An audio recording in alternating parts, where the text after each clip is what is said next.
The fluorescent lights at Riverwood Central Hospital had a certain hum, barely perceptible during the day, but noticeable to those finishing the night shift. Dr. Benjamin "Ben" Carter, a tall, lean black physician in his late 30s, noticed it as he walked the main corridor at 2:14 a.m.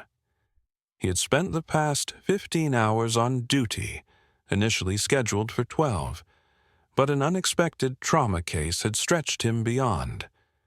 He was exhausted, yet alert, pushing a rolling cart with leftover patient files and notes. Pausing at the nurse's station, he sipped a lukewarm coffee that tasted more like cardboard than caffeine. Ben loved his job for its direct impact on patients' lives. He'd grown up in a working-class district of Halcyon City, watching family members struggle to pay medical bills. When he decided to become a doctor, he promised himself he would provide care with empathy, especially to those society overlooked. Through scholarships and grueling residencies, he became an emergency room specialist, known for his calm under pressure and deep respect for every patient. Colleagues admired his skill in the OR and his unflappable bedside manner. Even so, he occasionally ran into subtle discrimination, glances from patients or staff who assumed the black man in scrubs might be a technician, not the lead physician. He handled those moments with dignified grace, focusing on the bigger goal, saving lives. Finishing up final paperwork, he stepped into the hospital's front lobby. A security guard waved him off with a familiar nod, and Ben returned the gesture. The city streets glimmered with leftover rain. It had poured earlier, leaving puddles that shimmered under streetlights. Ben's sedan, a silver hybrid, was parked in the upscale district near the hospital, a well-lit area meant to deter break-ins. He tucked his stethoscope into his coat pocket, yawning. Though tired, he felt that small after-work buzz of having guided patients through crises. He longed for a quick shower, a warm meal, and some hours of uninterrupted sleep before returning later that day for another shift. Across town, in a quieter suburb known as Tall Pines Ridge, Officer Thomas Whitmore patrolled. The neighborhood, lined with large oak trees and high-end homes, was known for minimal crime. The biggest threats seemed to be occasional break-ins or car thefts. But recent news stories about suspicious people wandering upper-class areas had put everyone on edge. Thomas, a white police officer in his early 40s, had grown up in a small, rural town. He'd seen policing as a stable career, a place where he could uphold law and order, just like his father, also an officer. Over the years, Thomas internalized certain unspoken beliefs about who belonged in wealthy neighborhoods. Tall Pines Ridge, with its meticulously trimmed hedges and well-kept lawns, felt to him like a domain meant for certain kinds of people. If someone who didn't fit that mold appeared, he automatically got suspicious. He never thought of himself as racist. He believed he was just doing the job. Yet those beliefs often led him to view Black or Latino individuals in affluent areas with disproportionate suspicion. He rationalized it by citing burglary statistics or echoing neighbors' complaints about outsiders. On that night, gloom settled over the suburb, the drizzle thickening. Thomas drove slowly, windows partly down to hear any unusual sound. The car's dashboard glowed with technology that mapped local calls. He half expected a loitering figure or a parked suspicious car.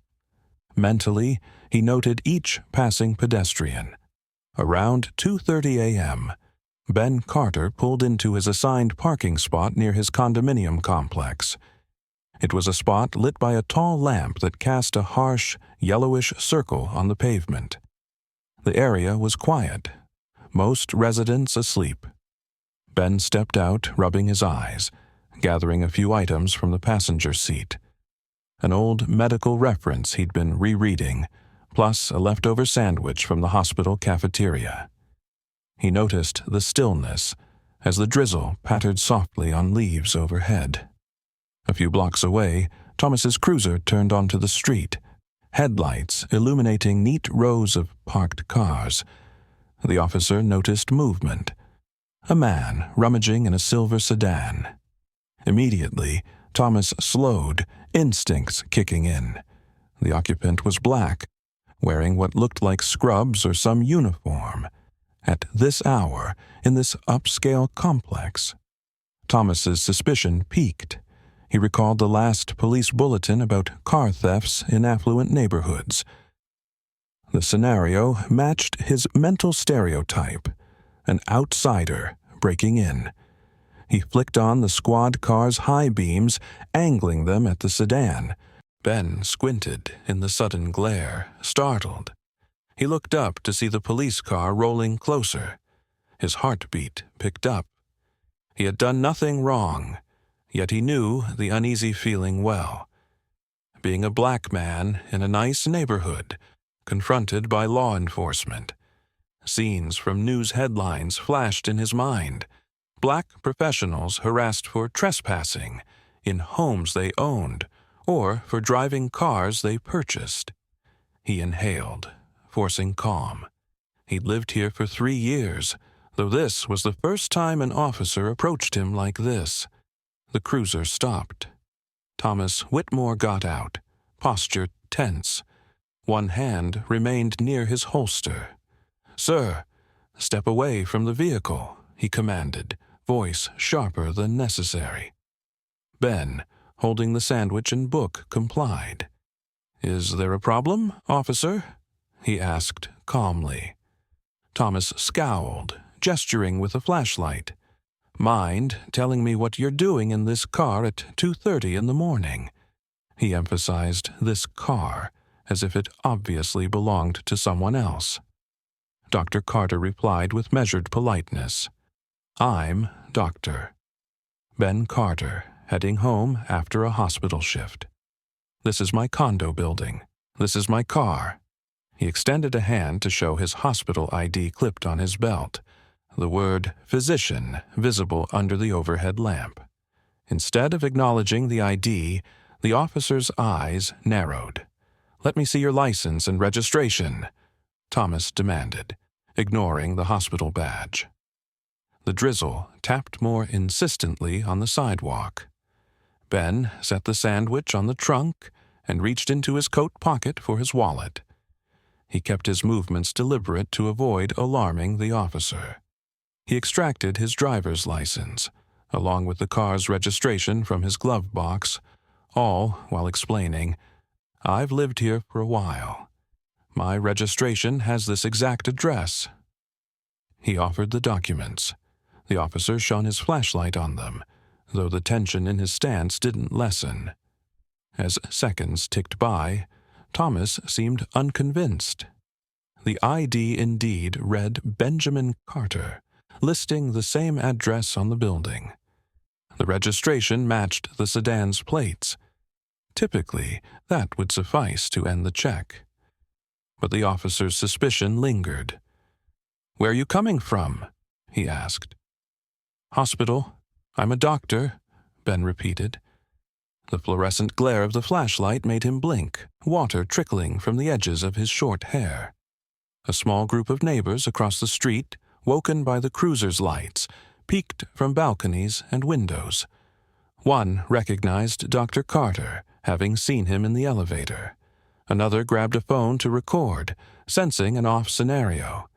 Ben Carter tried to remain calm, but his frustration mounted. "Is there a reason you're treating me like a suspect?" he asked quietly, voice tight. The officer's response came swiftly. "Step over here, sir. Keep your hands where I can see them." With that, he advanced, the air thick with confrontation. "We've had thefts in this area. Hardly see why a man in scrubs would be in a fancy car at this hour." The racist assumption stung, implying a black man in medical attire must be impersonating. I told you. I live here, Ben insisted, anger creeping into his tone. Check the ID thoroughly. Look at my hospital credentials. I don't need to prove more than that. He tried to maintain composure, cognizant of how quickly these encounters could escalate. But something about the officer's expression spelled trouble. Thomas's eyes flicked around. Clouds of bias and a dash of fear swirled in his mind. He pictured the break-in suspects from departmental bulletins, pinned them onto Ben's presence, ignoring logic. Rather than apologize or wrap up, he decided to escalate. "Turn around. Hands behind your back," he ordered. Shock jolted through Dr. Carter. "Officer, no," he blurted, stepping back. "I've shown you everything." "Resisting?" The officer lunged, grabbing Ben's arm. The stethoscope jostled from his pocket, clattering onto the asphalt. "I'm not resisting," Ben exclaimed, heart pounding. He was forced onto the hood, face pressing the cold metal, while the officer yanked his arms behind him, snapping handcuffs. Anxiety spiked in Ben's chest. He felt the humiliating surge of being pinned like a criminal in front of his own building. Neighbors' phone cameras glowed, capturing every second. "Hey, that's our neighbor. He's a doctor," a woman called from a balcony. Another man shouted, "Officer, you got the wrong guy." The collective voices rose, yet Thomas, adrenaline surging, secured the cuffs, ignoring pleas. He radioed in a potential suspect for car theft, voice shaky. Dr. Carter's cheek pressed to the sedan's hood, drizzle pattering on his back. He seethed with a mix of fear and indignation. "You're making a mistake," he repeated, choking on the words. Minutes later, additional flashing lights approached. Another squad car arrived, followed by a third. The first responding officer to exit recognized Dr. Carter from a hospital health fair. Her eyes flew wide as she saw him cuffed, face contorted in pain. "Thomas, what's going on?" she demanded. In stammering confusion, Officer Whitmore started explaining, but the new officer cut him short. "This is Dr. Carter from Riverwood Central, for God's sake. He's lived here for years." Muffled gasps punctuated the crowd. Thomas felt an icy wave of realization creeping over him, though he tried to mask it. Without fanfare, the second officer uncuffed Ben, helping him stand. A bruise formed on his left wrist. The phone cameras caught everything. The crowd murmured in fury. Some demanded the officer's name and badge number. Others patted Ben's shoulder, asking if he was okay. He inhaled shaky breaths, still dizzy from the ordeal. Freed, he turned to Officer Whitmore, face quivering with pent-up rage. "You had no reason," he hissed, voice quiet but furious. "No reason at all." The officer stared, mouth opening and closing as if searching for an excuse. But there was none. Ben's neighbors hurried over with jackets, attempting to shield him from the drizzle. The situation turned surreal. The second officer radioed her supervisor, who arrived soon after. In hushed, urgent tones, the supervisor gleaned that a grave error had occurred. The crowd's hostility soared. Some recognized systemic prejudice in action. Others were stunned it happened right in their own supposedly safe community. Soon, the night turned into an explosion of social media footage. People posted videos showing a black man in scrubs, pinned by a white officer, neighbors yelling about his identity. Online, the story caught fire. #Justice. For Dr. Carter began trending. The local news station reached out for statements. Within hours, the city's police department was thrown into crisis mode. But for Dr. Ben Carter, the deeper wound was personal, a sense of violation in his own neighborhood by an officer meant to protect him. If even a respected doctor faced such treatment, what about everyone else? As dawn broke, the videos had hundreds of thousands of views. People recognized Ben from community health events, outraged that his stethoscope lay discarded on wet concrete while an officer nearly arrested him for existing in a wealthy area. In the swirl of controversy, one question rose. How would the police respond? And what would Dr. Carter do next? The next day, a flood of reporters camped outside the condominium gate. Hospital staff, hearing the news, rallied to Ben's defense.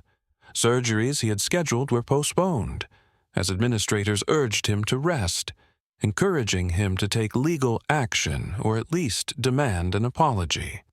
You have the entire medical staff behind you, the chief surgeon told him. What happened to you was unacceptable. Patients who recognized him from news coverage sent supportive messages. Meanwhile, the police department's public relations unit scrambled to craft a statement. Officer Thomas Whitmore, newly suspended pending an investigation, sat at home, phone pinging incessantly with messages of condemnation, some from colleagues furious at the bad press. Fear, guilt, and confusion gnawed at him. He replayed the moment in his mind over and over, each time confronted with the fact that Dr. Carter had offered ID, license, proof he lived there, yet he, Thomas, had gone ahead with force. Why did I assume he was lying? The question battered him. The realization that he might harbor deeper biases than he ever acknowledged shook him profoundly. During an impromptu press conference the following afternoon, the police chief faced pointed questions. Journalists brandished phones showing the viral footage, pressing about systemic issues and what specific disciplinary measures would be enacted. The chief stammered half measures. We regret the incident. We're investigating thoroughly. We apologize to Dr. Carter, and we do not condone profiling. But the crowd wanted more. Specifics, accountability. The county mayor, also present, labeled it a disturbing case that underlines the need for re-examining policing protocols in our city. That evening, Dr. Carter, though shaken, organized his own statement. With cameras flashing, he stood at the hospital's main entrance, wearing a neat business suit, hands folded. Fellow doctors, nurses, and some community leaders flanked him. He addressed the press calmly. This isn't about me alone. This is about every innocent person treated like a criminal because of stereotypes. I was humiliated in front of my neighbors, denied the simple respect of being heard. As a physician, I have encountered many forms of suffering, but I never expected the suffering that comes from being profiled in my own home. We must change the system that allows this. His measured tone resonated. Social media buzzed with admiration for his restraint, calling him a role model. Meanwhile, the police department's internal affairs unit launched an inquiry into Thomas's record. No major prior incidents, but a pattern of disproportionately stopping people of color in affluent areas. Past complaints had never escalated, but now everything came to light. The public demanded immediate action. The department announced Thomas's indefinite suspension without pay, plus a mandatory bias training program. Many said it wasn't enough. Activists demanded broader reforms, citing a culture of enabling prejudice. Rumors circulated that Dr. Carter might sue. Legal experts weighed in, calling the officer's actions a clear case of wrongful detainment. Others pointed out potential civil rights violations. Yet Ben hesitated. While he wanted accountability, his heart lay with healing patients, not lawsuits. He found himself flooded with interview requests from national media. The incident, so stark in its symbolism, a black doctor in scrubs pinned by a white cop, became a flashpoint for debates on race, policing, and implicit bias. A week after the incident, tensions soared high. People staged protests outside the precinct, chanting, He's a doctor. He's a hero, not a thief. And end racial profiling now. The city council organized an emergency meeting, inviting community leaders, law enforcement heads, and Dr. Carter. He arrived wearing a simple black suit, intending to speak from personal experience. The chamber was packed. Thomas Whitmore, still suspended, attended in plain clothes, sitting at the back. He felt eyes on him, felt the burning shame of having sparked this fiasco. The councilwoman in charge introduced the session, urging civil discourse. Ben Carter took the microphone, voice steady yet impassioned. Ladies and gentlemen, I appreciate the calls for justice. But let me say, I'm not alone in facing this treatment. I'm just among the lucky ones who survived unharmed with a platform to speak. Many black men and women endure worse, daily, unseen by cameras. We need systematic training, accountability, a shift in how officers perceive who does and doesn't belong. This city stands at a crossroads. We can continue as before, or we can transform tragedy into progress. Applause thundered. When it was Thomas's turn, some booed. He stepped forward, voice wavering. I know I hurt Dr. Carter. I know I caused pain to the community. If I could redo that night. He exhaled, trembling. I let my assumptions overshadow what was real, and it wasn't the first time I let bias guide me, though I never realized how deep it ran. I'm sorry, Dr. Carter, truly. The hush that followed bristled with raw emotion. Some activists glared unconvinced. Others saw a flicker of sincerity. The councilwoman moved the session along, but the contrast in their experiences left a profound mark on everyone present. From that night onward, events propelled the city toward introspection. The police department, under chief and mayoral pressure, introduced a pilot program requiring annual implicit bias training for all officers. They also set up a civilian review board, giving residents a voice in evaluating contested stops. None of these steps magically erased the problem, but they signaled a shift. Some saw them as mere band-aids. Others felt it was a start. Dr. Carter found himself at the forefront of a growing local coalition bridging healthcare workers and social justice advocates. He argued that mistrust in policing was not just a legal concern, but a public health issue. Trauma from discriminatory encounters harmed mental and physical well-being.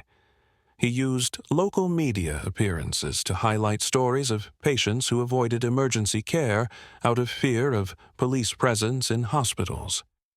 Over time, his stance broadened from personal victim to a champion of reform. People in the community started calling him Doctor Hope, a name that made him chuckle with modest embarrassment. 3 months post-incident, a major citywide forum was planned, bringing together police representatives, civil rights groups, and professionals from various fields. The highlight of the evening would be a panel titled, "Where Do We Go From Here?" featuring Dr. Benjamin Carter and, controversially, Officer Thomas Whitmore, who was still suspended but had expressed willingness to learn. Many criticized the decision to include Thomas, but the event organizers believed in showing an example of how an offending officer might confront and possibly rectify biases. On the night of the forum, the auditorium thronged with reporters, activists, everyday citizens. Some carried signs, "Stop profiling," or "Medicine versus prejudice." Tension and curiosity filled the air.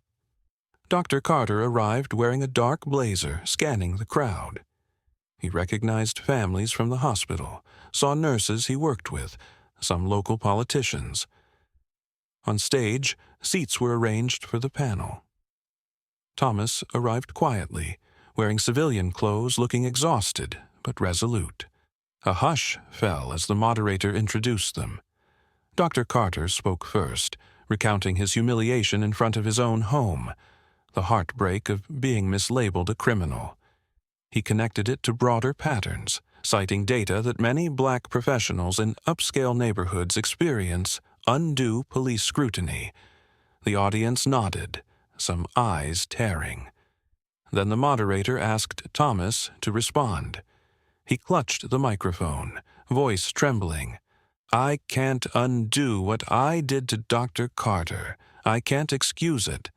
I'm here because I realize I was part of a bigger problem, that my assumptions were shaped by prejudice I never questioned. I want to do better, not just for me, but for everyone who's lost faith in police. That trust is broken, and it's up to us to rebuild it." Gasps and murmurs rippled through the crowd. One might expect a combative exchange, yet Thomas's regret seemed genuine. Dr. Carter, though still dealing with trauma, acknowledged the apology. "Trust is earned," he said simply. "If your remorse leads to actions, education, advocacy, changing your colleagues' mindsets, maybe we can see progress." Applause swelled. The moment felt weighty, a microcosm of how personal accountability might spark institutional evolution. Over the next hour, the panel fielded questions from community members, some praising Dr. Carter's composure, others challenging Thomas to outline how he'd actively fight racism in policing. He promised to volunteer in youth programs, to speak openly about mistakes at roll calls, to champion more nuanced training. The skepticism lingered. Talk was cheap, after all, but the fact that an officer admitted complicity in systemic bias was a signal many found new. Eventually, the night concluded with heartfelt appeals for unity. Dr. Carter made a final statement. "The day I was humiliated, I felt powerless. But in that powerlessness, a community found its voice. We must push forward, ensuring no one else endures a scene that we witnessed that night. Our city is better than this, and together, maybe we can prove it." The crowd's standing ovation echoed off the rafters. Officer Whitmore remained for a few minutes afterward, speaking with attendees who confronted him with pointed queries. He listened, occasionally wiping tears, repeating that he was dedicated to growth. Dr. Carter approached him, and they exchanged a subdued handshake.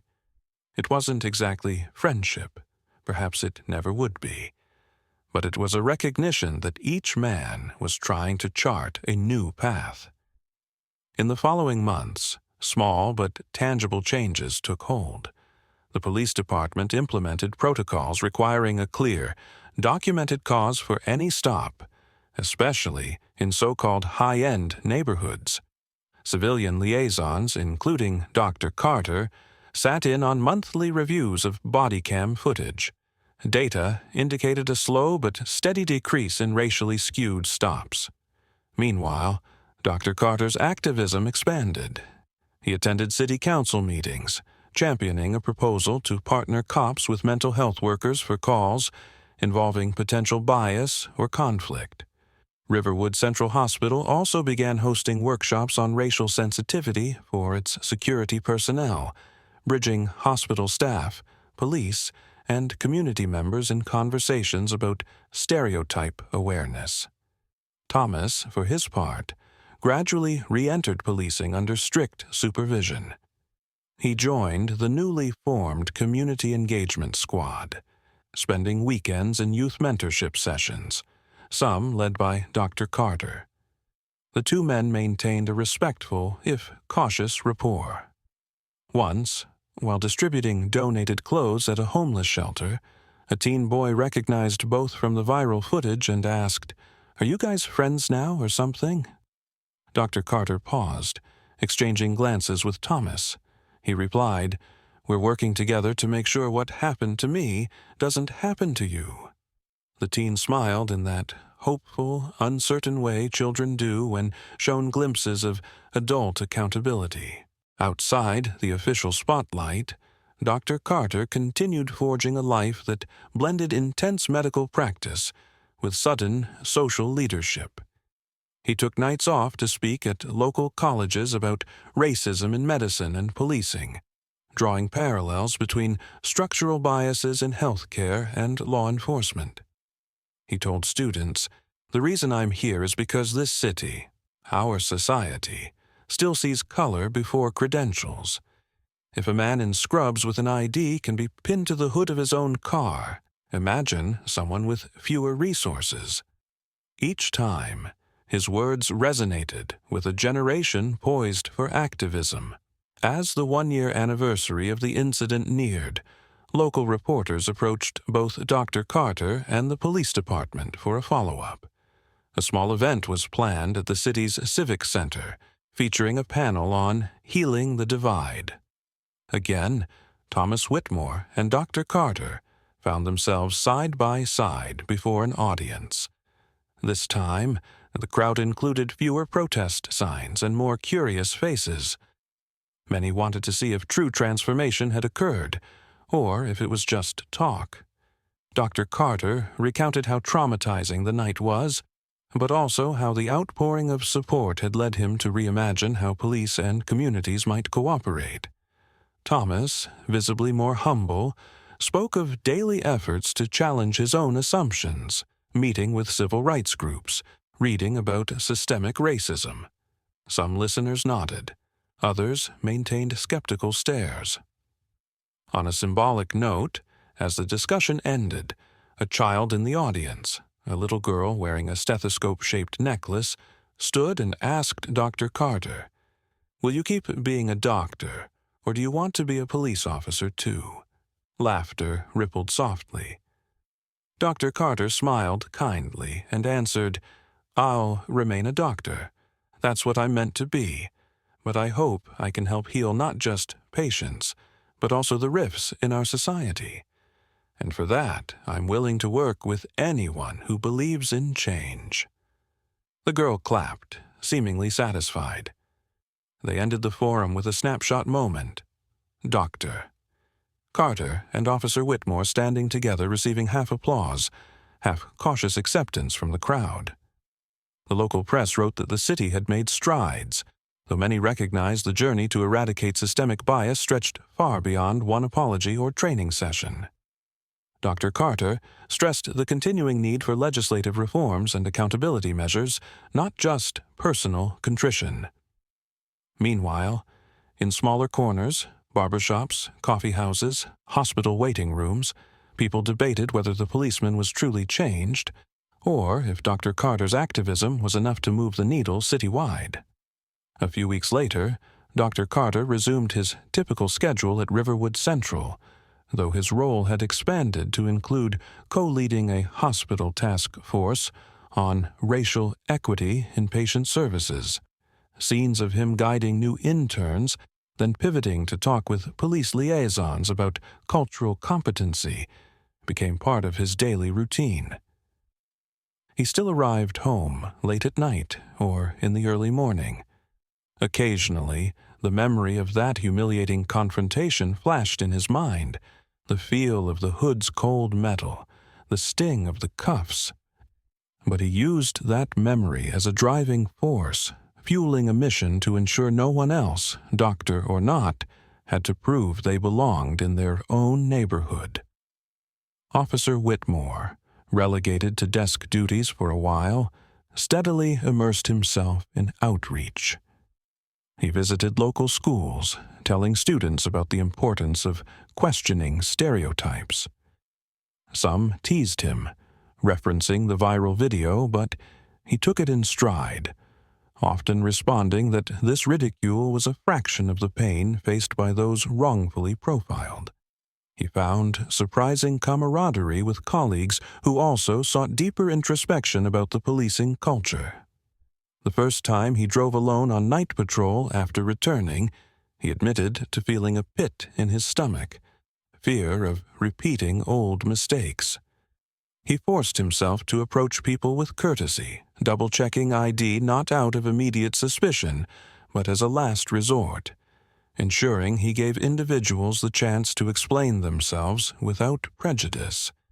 He found it emotionally draining, but gradually recognized the sense of relief that came from policing without fueling hostility. In a symbolic twist, 6 months after the incident, Dr. Carter and Officer Whitmore both volunteered at a community health drive in a local park. Tents offered free blood pressure checks, dental exams, and basic immunizations. Police presence was meant to provide a safe environment, but historically, many avoided it, associating cops with intimidation. This time, however, the mood felt different. Families brought children who giggled at the sight of an officer attempting to help a nurse weigh toddlers. Dr. Carter moved from tent to tent, consulting on minor issues. Each time he passed by Thomas, their eyes met with an unspoken acknowledgement. This is what bridging divides can look like, however messy it may be. Near day's end, a quiet mother approached Dr. Carter, confiding that she usually avoided events with police presence because of a prior negative experience. Yet she thanked him for advocating publicly, saying it gave her courage to attend. Meanwhile, an elderly man told Thomas he once distrusted the entire department, but saw him trying to redeem himself, which softened his stance a bit.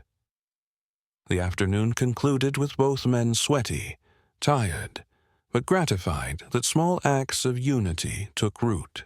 In subsequent months, the story of Dr. Carter and Officer Whitmore occasionally popped up in national conversations about policing. While not everyone had embraced the nuance, some attacked Dr. Carter for forgiving a racist. Others claimed Thomas's contrition was an act. Both men, in day-to-day actions, tried proving that healing, though arduous, was possible. Dr. Carter continued balancing medical duties with ongoing activism. He never let the media spotlight overshadow his core identity as a physician dedicated to saving lives. If a TV crew cornered him in the hospital hallway for commentary, he'd speak succinctly, then get back to patients.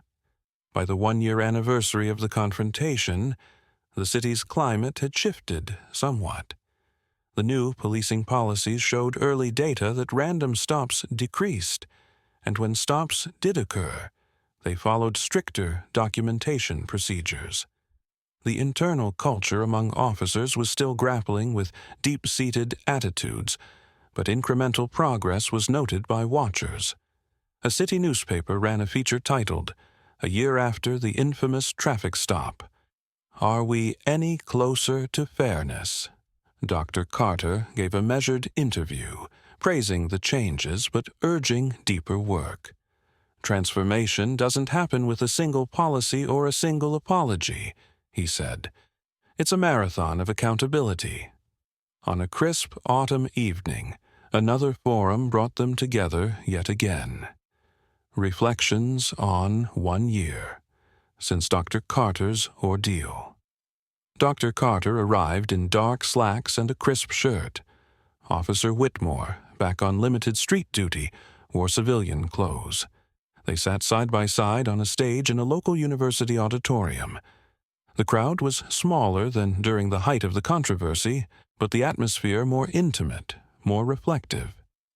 Each man recounted the journey, the night of the wrongful stop, the viral footage, the city's backlash, the forced soul-searching.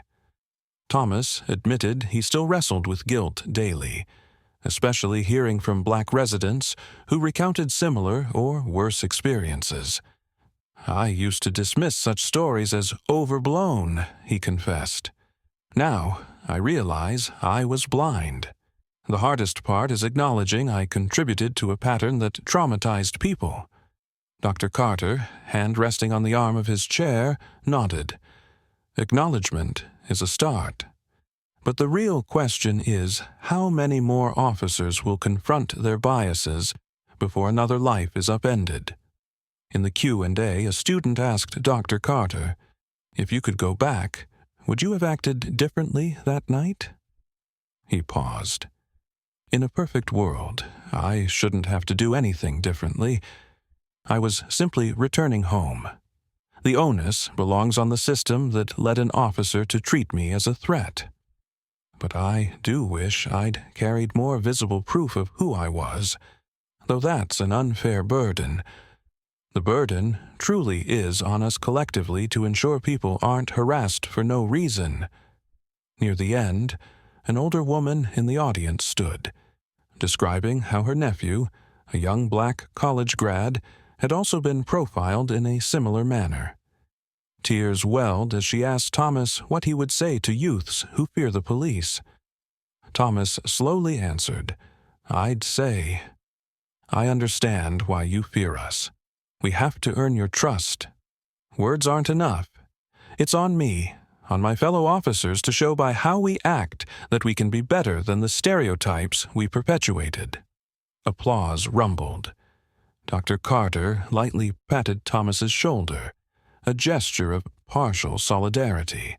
Their alliance wasn't perfect, but it symbolized a commitment to keep striving. By the night's close, the auditorium emptied. Dr. Carter and Officer Whitmore lingered briefly, exchanging a few final thoughts. The air felt less charged, though the backdrop of injustice persisted. They parted with a nod, each returning to their respective lives, Ben to an early morning shift at the hospital, Thomas to an evening patrol shift, hopefully more enlightened. The seeds of transformation had been planted, yet fully uprooting prejudice was the longer war, requiring constant tending. Back at Riverwood Central, Dr. Carter found solace in scrubbing up for a surgical case. The adrenaline of saving a life overshadowed past pains, at least momentarily. But as he replaced the used gloves, an image of that humiliating night flashed in his mind. He could still feel the damp hood of the car on his cheek, the officer's knee in his back. The thought ignited a quiet vow. Never again. He aimed to ensure no other black professional, no other innocent person endured such a trauma, at least not without pushing for accountability.